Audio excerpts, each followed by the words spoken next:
Assalamualaikum warahmatullahi ta'ala wabarakatuh.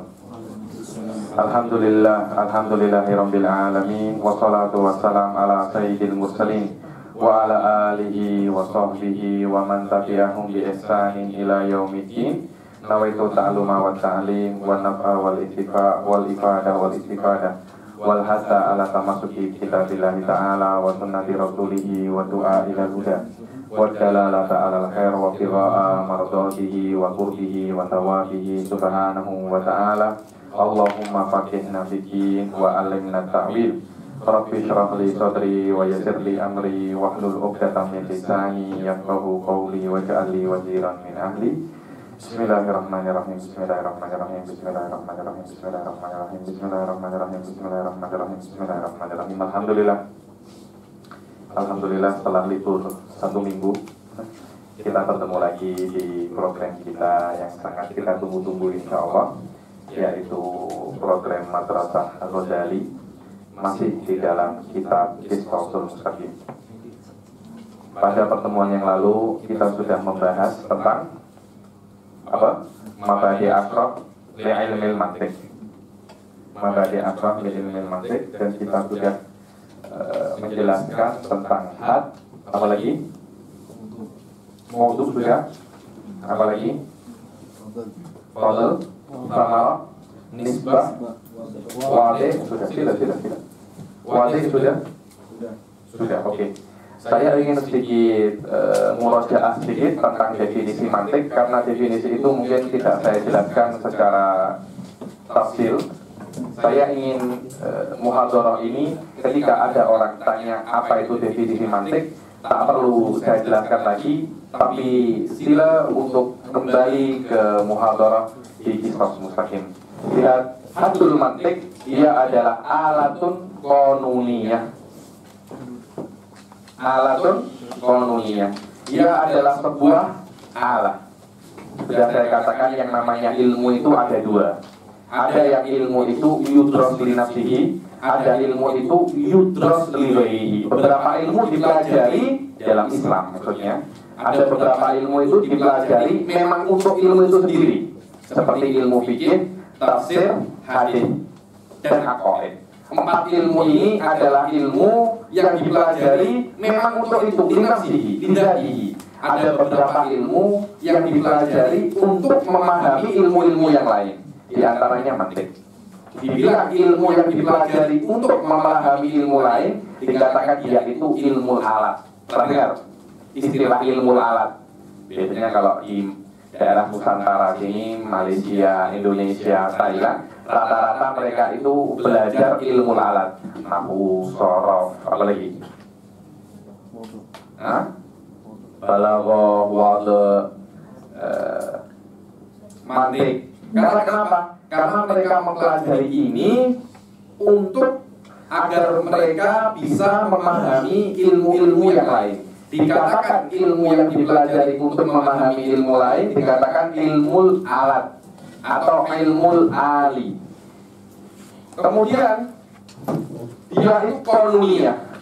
Makna qanuniyah tidak ada hubungannya dengan ilmu tertentu, tidak. Dia ini apa ya? Umum. Yang namanya undang-undang itu umum. Dia tidak ada hubungannya dengan fulan wala alat, tidak. Barang siapa yang melanggar trafik terkena 300 ringgit, tak kisah siapapun ada. Nah, ada Zaid, Amr, Amron, tak ada kisah. Tapi ketika Anda melanggar, Anda kena sama. Itulah yang namanya qanuniyah. Dari sini kita mengetahui bahwasanya mantik itu tidak ada hubungannya dengan ilmu tertentu saja. Kalau Anda memahami ini adalah bab yang besar untuk menjawab beberapa iskalat dan syubhat tentang pengharaman ilmu mantik, tentang pengharaman ilmu mantik. Sekarang saya cuma minta Anda untuk tetap ada di dalam otak Anda bahwasanya mantik itu qanun. dia tidak ada hubungannya dengan fikih atau filsafat atau ilmu kalam atau nahwu atau apapun, akan tetapi dia itu free. Itulah maknanya konuniyah. Itulah maknanya konuniyah. Taksimu mura'atu hadzihna. Ketika Anda turai memperhatikan alah konuniyah tadi ini, maka alah konuniyah ini akan taksim. Makna taksim adalah takfur. Apa makna takfur? Menjadi. Orang-orang Wahabi banyak yang komplain. Taksim ini maknanya ismah. Ismah itu hanya untuk dua. Kalau tak malaikat ya Allah, ada lagi 3 mantik. Maknanya kalau Anda belajar mantik, Anda boleh jadi nabi, boleh maksum. Oke lah, kita ganti taksim menjadi takfur. Oh, tak boleh. Takfur itu hanya untuk para wali. Karena kalau para anbiya itu maksum, para auliya itu mahfud. Oke, tak apa. Kalau Anda belajar mantik, boleh jadi wali, tak apa. Taksimu mura'atuha adhina. Maknanya kalau Anda mempraktekkan ilmu mantik, maka ilmu mantik itu akan menjaga otak Anda anil wuqu'i fil khata'i fi fikrihi. Otak Anda akan terjaga dari jatuh ke dalam kesalahan ketika dia berpikir. Ditambahi oleh guru saya Syekh Bilal An-Najjar, katanya mura'atuha adzihna anil khata'i fi fikri anil wuqu'i fil khata'i fi fikrihi bi taufiqillahi ta'ala. Bi taufiqillahi ta'ala. Maknanya yang menjaga bukan hanya kita punya mura'ah tadi itu, akan tetapi ada intervensi taufik Allah di dalam mantik tersebut. Tanpa ada taufikillah, maka mantik tak boleh berbuat apa-apa. Itulah ain madhabil asy'ari. Jadi sudah, definisi ini insya Allah tak ada komplain lagi, Oke. Saya ingin menjelaskan ada dua daripada bagian-bagian dari ta'rif ini. Yang pertama adalah alat. Alat. Apa makna alat? Ini alat. Ini di dalam semua ilmu ada 2 makna alat. Apa? Al-alah al-wasithah bainal fa'il wa munfa'ilihi fi wusuli atharihi ilaihi. Ini kelas masih sedikit penat, tuan-tuan dan agak semuanya. Saya memang ini kelas untuk thalabatul ilm. Jadi kalau sedikit penat, saya harap untuk bersabar. Ini hanya di awal-awal saja. Hanya di awal. Apa itu al-alah? Al-alah adalah al-wasithah bainal fa'il wa munfa'ilihi fi wusuli atharihi ilaihi. Alat adalah wasithah. Dia adalah media antara pelaku dan yang terkena dan yang dilakukan. Kata-kata infa'al, munfa'il atau infa'al itu kalau di dalam bahasa Melayu itu maknanya fa'ala itu berbuat, seperti doroba ala wazn fa'ala. Doroba maknanya memukul. Kalau terpukul maknanya apa? Indoroba. Di dalam bahasa Arab macam itu. Kata-kata in, kalau ada depan in di dalam bahasa Arab itu ada unsur ter. Maknanya dia itu victim. Wasithah adalah sebuah media yang mana media itu dia boleh menghantarkan apa yang dibuat pelaku ke viktimnya. Dicontohkan oleh ini kitab dulu saya baca dengan Syekh Bilal An-Najjar dan Syekh Bilisi. Ini kitab paling tinggi di dalam mantik sekarang namanya Syamsiyah Syarhul Qutbuddin Ar-Razi. Kal min syarrin najjar fa innahu wasitatun bainahu wa bainal khashab. Seperti minsyar. Apa itu minsyar? Gergaji. Gergaji adalah media antara tukang kayu apa namanya? Najjar itu tukang kayu dan kayunya. Fa'il itu adalah tukang kayu. Ketika tukang kayu ingin memotong kayu, dia ingin menyampaikan efek yaitu potong ke kayu melewati apa? Gergaji. Gergaji itulah namanya alat. Gergaji itulah namanya alat. Ini definisi alat. Ini definisi mungkin akrab ila mustalah falasifah. Al-wasitah bainal fa'il wa munfa'ilihi. Dia adalah media antara pelaku dan viktimnya untuk sampainya efek yang diperbuat oleh pelaku ke viktimnya. Itulah yang namanya alat. Itulah yang namanya alat. Qanuniyah, makna qanuniyah ini adalah qaidah kulliyah.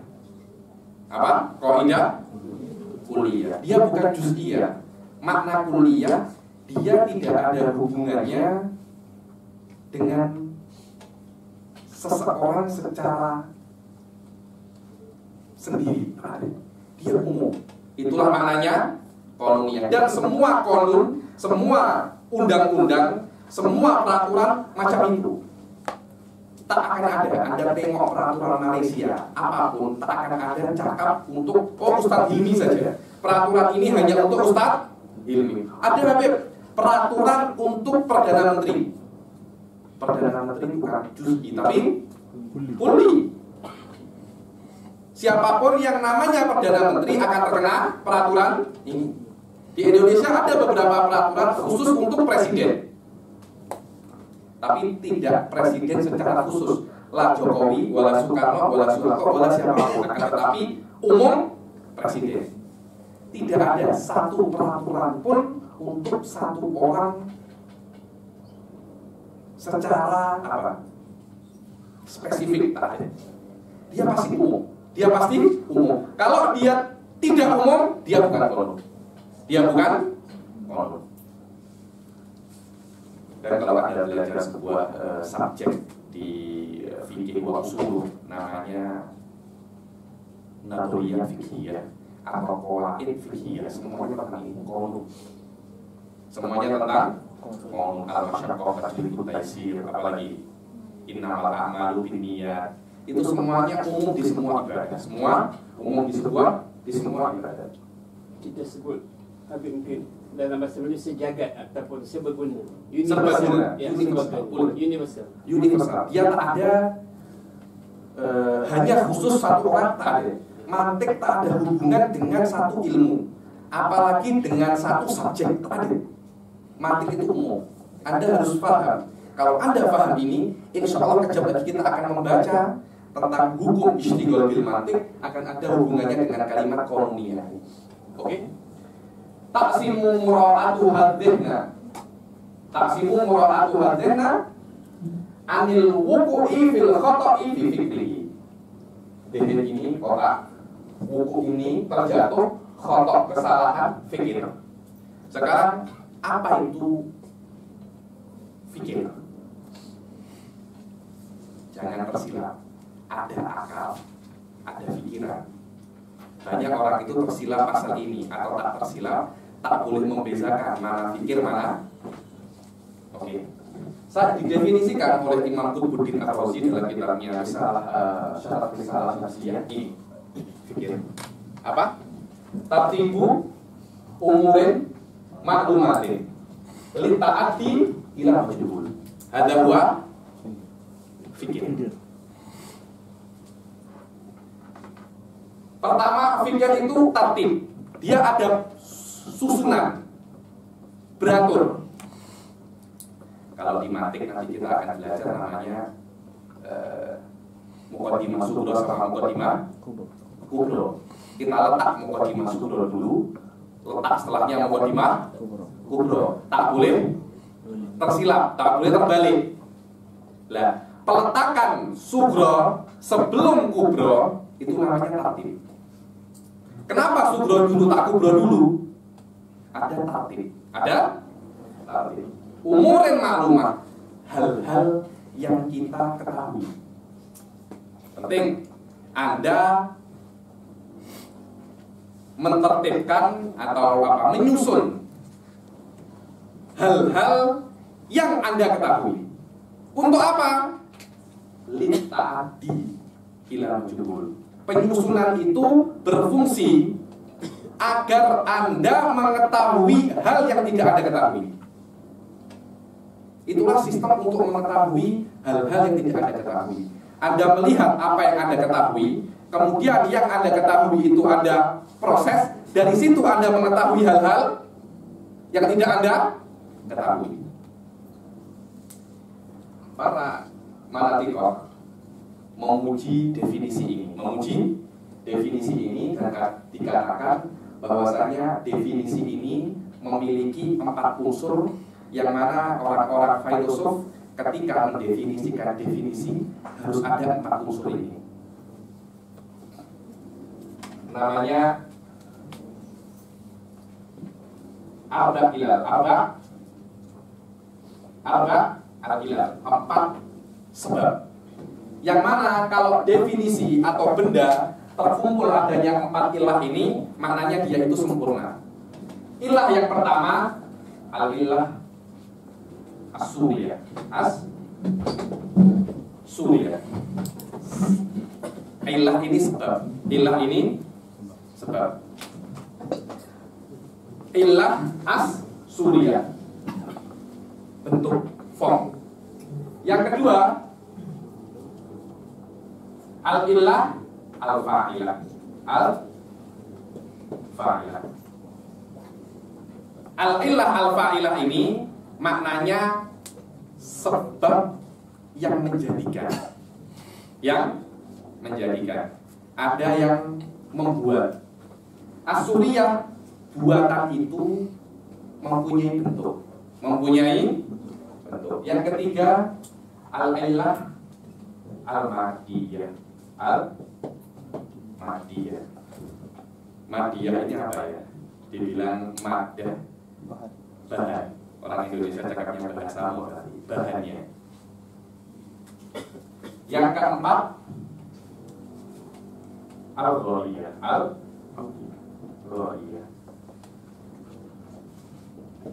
Ini penting sekali. Setiap definisi dia harus ada 4 ilah ini. Ini dalam mantik falsafah pun harus seperti ini. Dimisalkan oleh Qutbuddin Ar-Razi seperti ini. Apa namanya ini?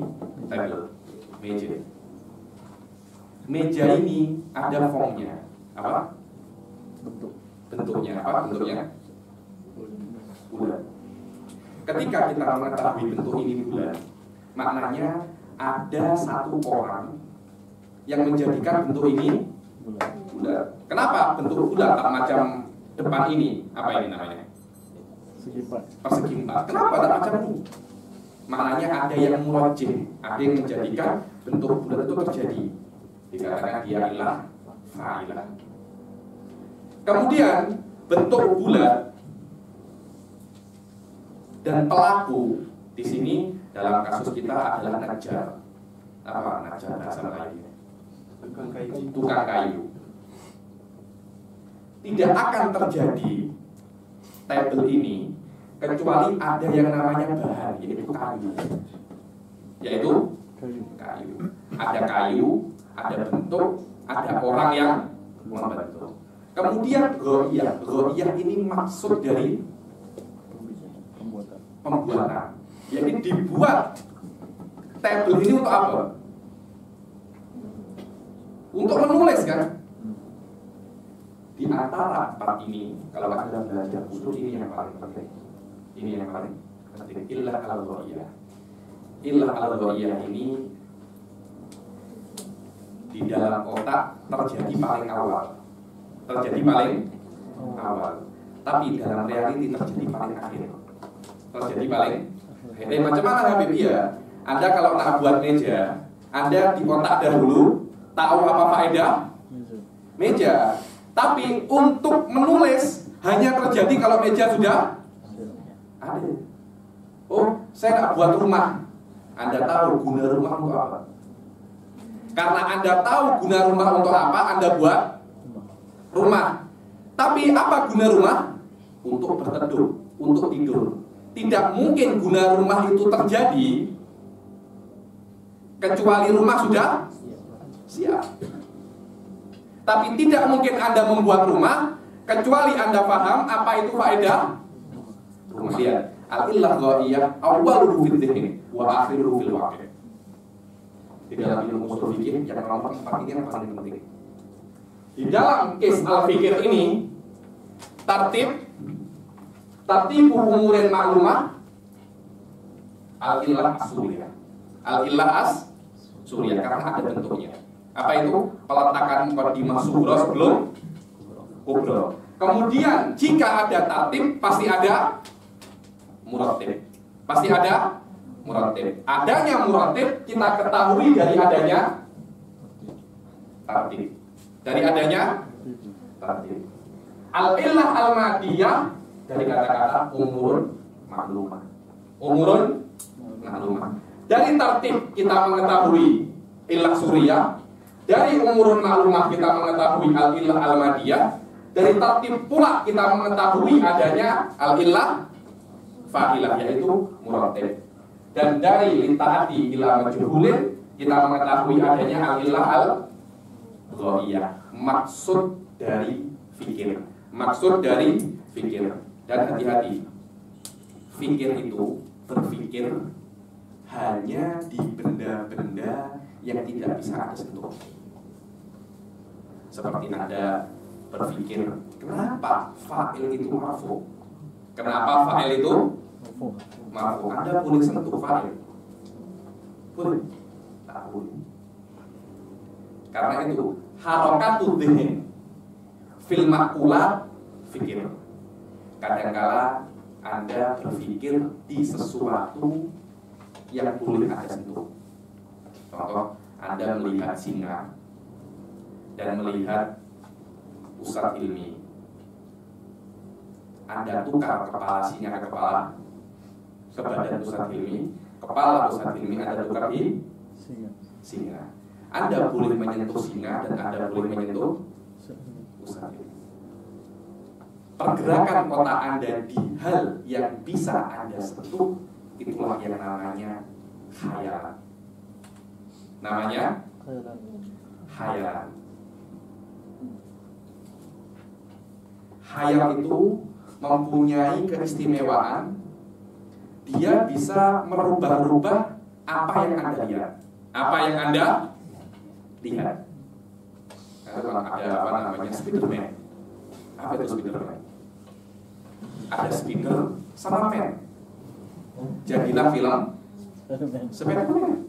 Spider boleh Anda sentuh, man juga boleh Anda sentuh. Penggabungan antara kedua hal yang boleh Anda sentuh dikatakan itu adalah takhayyul atau khoyal. Begitu pula banyak Iron Man. Nanti orang sebut semua, Avenger sebut semua. Ini panggil imajinasi. Imajinasi boleh. Apa beda dengan fantasi Ustaz? Sama ya? Fantasi, imajinasi berbeza dengan berpikir. Berpikir apa itu? Berpikir hanya di hal-hal yang makul, makul. Itu memang khususnya manusia. Manusia ini macam mana ya? Dia berbeza dengan hewan dari segi fikir ini. Hewan dia khoyal bisa, fikir tak boleh. Fikir tak boleh karena fikir itu atau lebih dengan nama ta'akul. Dia sesuatu yang hanya diperuntukkan untuk manusia. Manusia ini macam ini ya. Oh, saya melihat Ustadz Hilmi. Saya boleh menganalisis hal-hal yang ada di Ustadz Hilmi bukan secara wakil tapi secara ini. bahwa Ustadz Hilmi ini adalah orang Malaysia, tinggal di mana Ustadz Hilmi? Di Gombak. Kuliah di mana? Kampus di mana? UM. Di UM. Boleh. Apakah UM ini berpengaruh terhadap kemanusiaan Ustadz Hilmi? Tak. Yang tak kuliah di UM itu tetap manusia. Kita asingkan. Oke. Di Gombak. Apakah kalau dia tidak tinggal di Gombak, dia bukan manusia? Tak manusia. Kita asingkan. Terus Anda asingkan satu, akhirnya tersisalah sebuah hakikat yang namanya insaniyah. Itu adalah khususiyah yang ada di manusia, yang mana hewan tak ada. Hewan tak ada. Hewan itu jika ada tikus bertemu kucing, dikejar tikus itu, dia lari. Dia tidak akan takut dengan kucing, tak akan. Dia hanya takut dengan kucing ini. Anda punya kucing di rumah. Siapa nama kucing di Malaysia biasanya? Hah? Miau. Siapa? Ada kucing namanya Miau. Kucing saya namanya. Contoh. Kucing saya mengejar tikus. Kucing lari. Tikus lari. Tikus bertemu kucing lain. Miai. Dia tak akan takut dengan miai. Tak akan takut. Karena dia tidak takut dengan kucing. Dia hanya takut dengan miau. Karena kalau dia takut dengan kucing, dia akan sama seperti manusia. Yang mana dia boleh mengasingkan hal-hal selain miau. Karena miau itu dia bukan cuma kucing. Dia kucing di rumah saya. Dia boleh mengasingkan rumah saya dan hanya tersisa kucing. Akhirnya dia hanya takut dengan kucing. Kalau hewan seperti itu, tak ada beza mana hewan mana manusia. Memang pikir ini sesuatu atau akal ini sesuatu yang khusus untuk manusia. Hewan tak punya. Hewan tak punya. Ini adalah sedikit murojaah atau pengulangan kelas tentang alatun koloniyah taksimu mura'atuha adina anil wuku'i fil khata'i fil fikri. Sebelum saya teruskan ayat apa? Otak yang disebut itu bahasa Melayu kita sebut pemikiran. Zihni itu mana pemikiran ya? Pemikiran. Di Malaysia kita sebut pemikiran. Pemikiran ya. Otak, pemikiran. Ada beza, ada beza antara zihin dan akal. Atau dimag, bukan zihin, dimag. Dimag itu Organ. apa ini? Organ. Akal bukan organ. Karena itu kan ada khilaf, akal itu di mana? Tapi tak ada khilaf otak di mana. Tak ada khilaf. Anda tanya orang bodoh pun, otak di mana? Tapi akal di mana? Imam Abu Hanifah cakap di hati. Imam Syafi'i cakap di Allah cakap di mana? Di hati. Macam mana ya? Apa? Lahum qulubun la yafqahuna.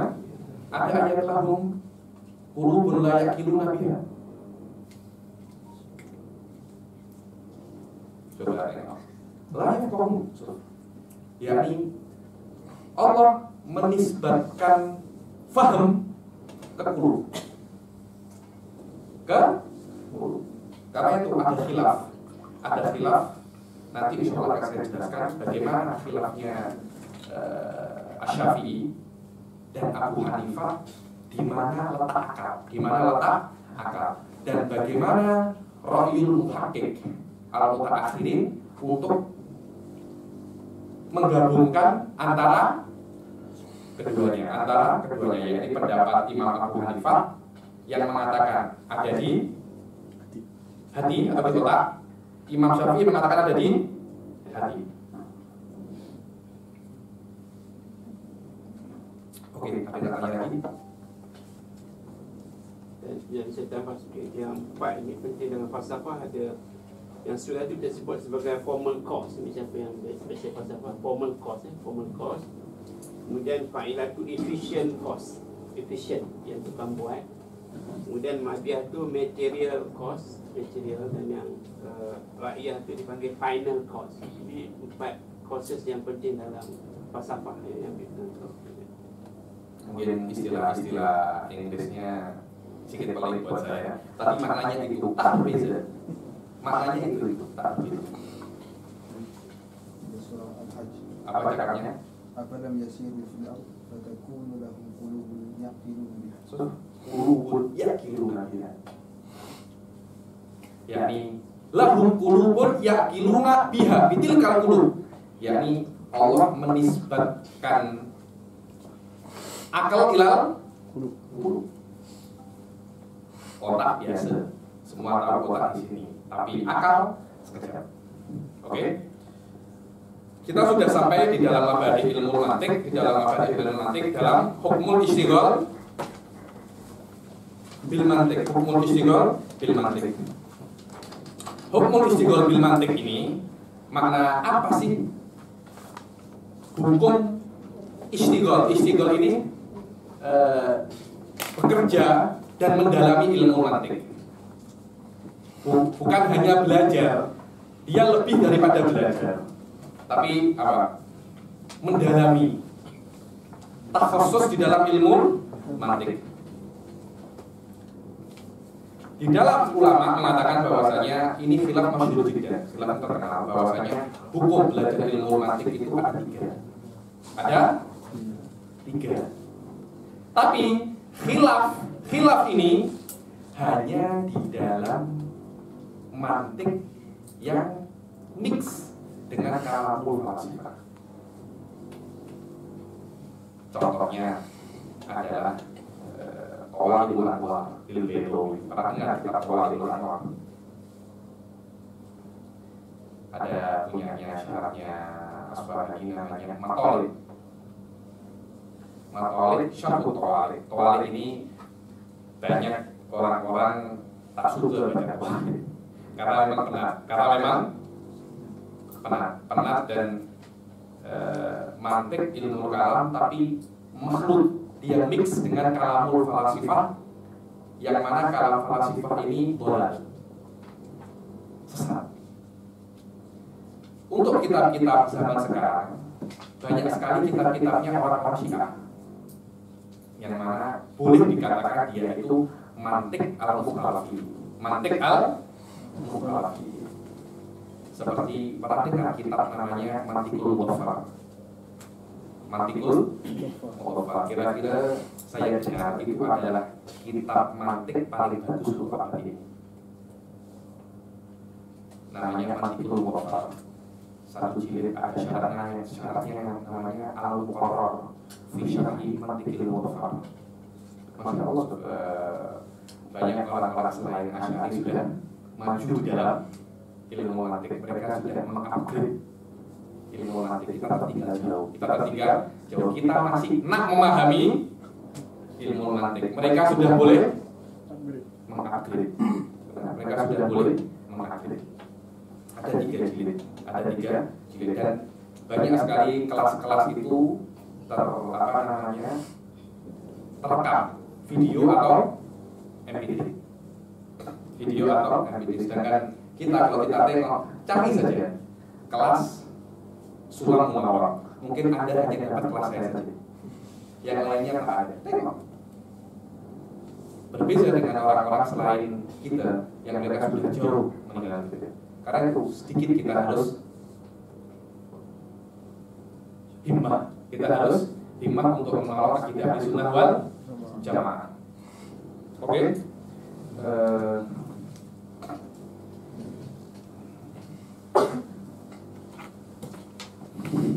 Madhab yang pertama adalah belajar ilmu mantik itu haram. Dan ini hanya khusus untuk mantik yang tercampur dengan akidah-akidah yang sesat, seperti mantik punyanya Syiah, mantik punyanya falsafah. Kita mantik Syiah itu kebanyakan misalnya Sayyidina Ali wa Sayyidah Fatimah Zahra. Tak ada lagi. Benar? Tak ada, coba tengok. Kalau mantiknya falasifah, kebanyakan misal mereka alam qadim. Alam itu qadim. Pasti macam itu. Memang sengaja mereka menggunakan misal-misal itu untuk apa namanya? Mengiklankan mazhab mereka. Mengiklankan mazhab mereka. Dan khilaf yang akan saya sebutkan ini hanya mantik yang tercampur kalam falsafah. Tapi mantik yang kita baca di sini, Istosul Mustaqim, setelah itu Mihakun Nador, Mihyarul Ilim, nanti ada kitab Sanusi, Mukhtasar fil Ilmi Mantik di Sanusi, apalagi Sulam Munawwar, Mughnitullah, Tahdhibul Mantik, Syarhus Samsiyah, la khilafa fi jawazi. La khilafa, tidak ada satupun yang cakap itu haram. Tidak ada satupun yang cakap itu haram. Khilaf hanya di mantik-mantik yang tercampur dengan kalamul falsafah. Mazhab yang pertama adalah pendapat Ibn Salah, Nawawi, Suyuti, Ibn Taimiyah. 4 orang ini mengatakan bahwasanya mantik itu haram. Mantik itu haram. Ibn Salah wa Nawawi mengatakan mantik itu haram hanya mantik yang makhluk bikalamil falasifah. Ibn Taimiyah mengharamkan mantik karena ada maksud tertentu. Karena memang mazhab Ibn Taimiyah mabni ala nukul. Mabni ala nukul. Memang seperti itu. Hanya qala fulan wa qala. Qultu wa qala. Kalau di dalam komputer namanya copy paste. Apa cakapnya? Copy paste ya. Copy paste tak boleh dibikin. Karena Ibn Taimiyah tahu kalau mantik ini saya perbolehkan, boleh jadi mazhab saya yang mujassimah ini akan habis. Karena itu Ibn Taimiyah mengarang kitab namanya Shaulul Mantik wal Kalam an Ilmail Mantik wal Kalam. Yang wallahu a'lam, Imam Suyuti setelah membaca itu terpengaruh. Jadi berbeza maksudnya tentang 4 orang ini di dalam faedah ilmu, di dalam mengharapkan ilmu mantik. Dan orang yang paling bagus munaqasyah pasal ini adalah Syekh Said Foda dalam kitabnya Tad'imul Mantik. Dan semua berasal dari fatwa Ibn Salah. Tentang pengharaman mantik yang ditanyakan oleh beberapa orang tentang bagaimana untuk belajar mantik dan filsafat. Di dalam sebuah fatwa di sini di dalam juz 1 halaman 209, mas'alatun fi man yashtagilu bil mantik wal falsafah ta'liman wa ta'alluman. Wa halil mantik jumlatan wa tafsilan mimma abaha syari' ta'limahu wa ta'allumahu. Ya, ada orang yang tanya kepada Ibn Salah, bagaimana tentang orang yang belajar mantik dan falsafat, ta'liman wa ta'alluman, mengajarkan dan belajar. Dan apakah mantik itu diperbolehkan oleh syariat untuk belajar ilmu mantik? Dan apakah para sahabat belajar atau mengajar ilmu mantik? Dan apakah a'imah dan mujtahidun belajar ilmu mantik?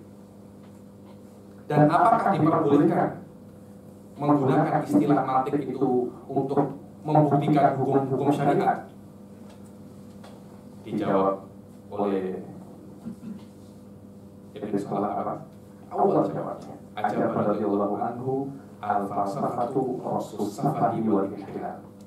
Ya, filsafat itu adalah induk safah, kebodohan, wal inhilal. Apa inhilal itu? Tidak terikat, liberal. Filsafat adalah rasus safah wal inhilal. Awal kalimat terus mulai mengkritik filsafat, bukan di situ intinya kalimat setelahnya. Wa amal mantik fahuwa madkhalul falsafah. Mantik itu adalah madkhal. Apa madkhal itu? Pintu masuk. Anda kalau nggak belajar fikih nanti ada subjek namanya madkhal ilmu fikih. Apa? Internis muqaddimah. Filsafat adalah muqaddimah. Mantik adalah muqaddimah filsafat, dan filsafat ra'sus safahi wal inhilal. Fal mantik muqaddimah ra'sus safah wal inhilal. Was safah wal inhilal syarrun, jelek, jahat. Maka muqaddimah syarri syarrun. Ya, paham ya? Falsafah itu syarr, dan mantik adalah pintu masuk untuk syarr, dan pintu masuk untuk syarr itu syarr. Itu mahal syahid itu. Mahal syahid itu. Ada yang boleh jawab pertanyaan ini?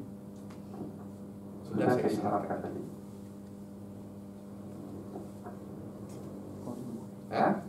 Iya, apa hubungannya dengan kolom? Tidak terikat dengan apa-apa. Mantik itu ayuhan nas tidak terikat dengan filsafat wala apapun. Mantik itu free. Dia tidak terikat dengan filsafat atau apapun. Yang mengatakan mantik itu madkhalul filsafat, maka dia tidak mengetahui. Belum tentu orang mempelajari mantik dia harus mempelajari filsafat, belum tentu. Mungkin ada orang mempelajari mantik senang dengan mantik. Dia tengok huruf ba alif senang, kullu ba'in kullu alifin ba, faba'ul alif ba. Dia senang macam-macam itu. Saya cuma senang saja mantik. Saya banyak bertemu dengan orang-orang yang belajar mantik tidak tahu filsafat. Bahkan dia menggunakan mantik untuk belajar fikih dan untuk belajar nahwu, untuk belajar nahwu. Itu inti konunia. Itu inti adalah konunia. Oke. Kemudian, apakah belajar filsafat itu jelek? Kita tengok, wah, kalau ini jelek, Dr. Amrod boleh marah sama saya. Apakah belajar filsafat itu? Apakah? Bukan belajarnya. Apakah filsafat itu syarr? Tidak. Apa syarr? Tak. Filsafat itu adalah kata tuna. Li'annal falsafah fi'lun aqliyun fil wujud wa kulliyatut tabi'ah. Karena yang namanya filsafat itu adalah bagaimana akal melihat di dalam realiti, berpikir, dan di dalam melihat manusia dia berpikir, melihat alam semesta dia berpikir. Apakah berpikirnya otak di dalam apa yang ada di dunia ini? Hasilul falsafah, iya. Kadang Anda berpikir, setelah berpikir, Anda sampai ke sebuah kesimpulan. Kesimpulan ini mungkin salah, mungkin benar. Yang jelek bukan berpikirnya, tapi kesimpulannya. Ilmu kalam pun macam itu. Ilmu kalam itu bagaimana Anda melihat dengan akal Anda fi kulliyatit tabi'ah wa umuri syar'iyyah. Sebagian nata'ij ilmu kalam khata', seperti Mu'tazilah, Syiah, Wahabi, Mujassimah, khata'. Tapi apakah Anda boleh mengatakan bahwasanya dengan adanya hasil-hasil ilmu kalam yang salah, ilmu kalam itu salah semua? Tak boleh, kenapa? Boleh, cakap macam itu. Kita boleh menyalahkan hasil ilmu kalam, tapi kita tidak boleh mengingkari fi'lul kalam, karena di antara fi'lul kalam ada yang benar.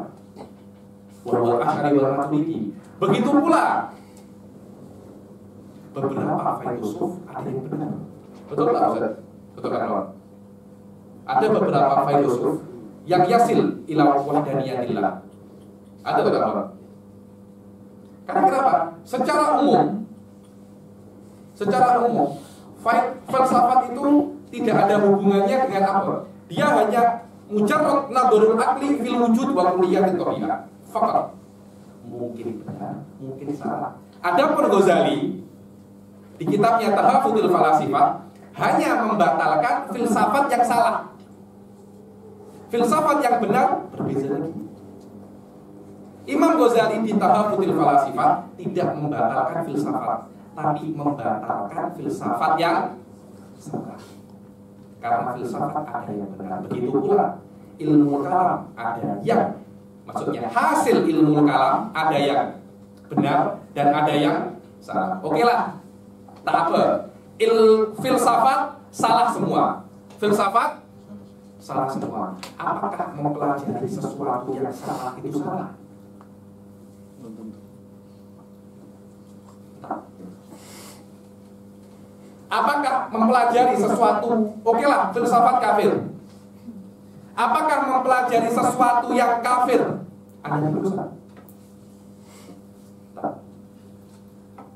Kita lihat bagaimana Imam Razi. Saya tadi baca karena kitab Kistos ini tentang masalah batiniyah, taklimiyah. Saya membaca kitabnya Imam Ghazali, namanya Fatwaul Batiniyah dan mungkin minat dolal dan mungkin minat dolal. Imam Ghazali di Fatwaul Batiniyah mempelajari madhab batiniyah, mempelajari madhab batiniyah sampai beliau membuat dalil-dalil baru terhadap madhab batiniyah. Yang mana mereka tidak tahu tentang adanya dalil ini. Jadi Imam Ghazali mempelajari madhab yang salah. Apakah maknanya Imam Ghazali berdosa? Tidak. Bahkan kalau Imam Ghazali tidak mempelajari, dia berdosa. Kenapa? Karena mempelajari madhab yang salah fardul kifayah. Fardul kifayah. Agar kita tahu mana yang salah dan mana yang benar. Karena madhab yang benar tidak akan bisa dibuktikan kecuali kita membatalkan madhab yang salah. Karena ad-dalil at-tafsili tidak akan bisa kita buktikan kalau kita tidak menghabisi syubhatu dalil. Syubhatu dalil. Kita tidak menjawab syubhat-syubhat yang ada terhadap madhab yang lain. Karena madhab Syiah terus menyerang kita, madhab Wahabi terus menyerang kita, madhab yang lain-lain terus menyerang kita. Ahli sunnah tidak akan bisa tampak kecuali kita mempelajari madhab mereka, kemudian kita menjawab. Dan itulah yang dilakukan oleh Imam Razi.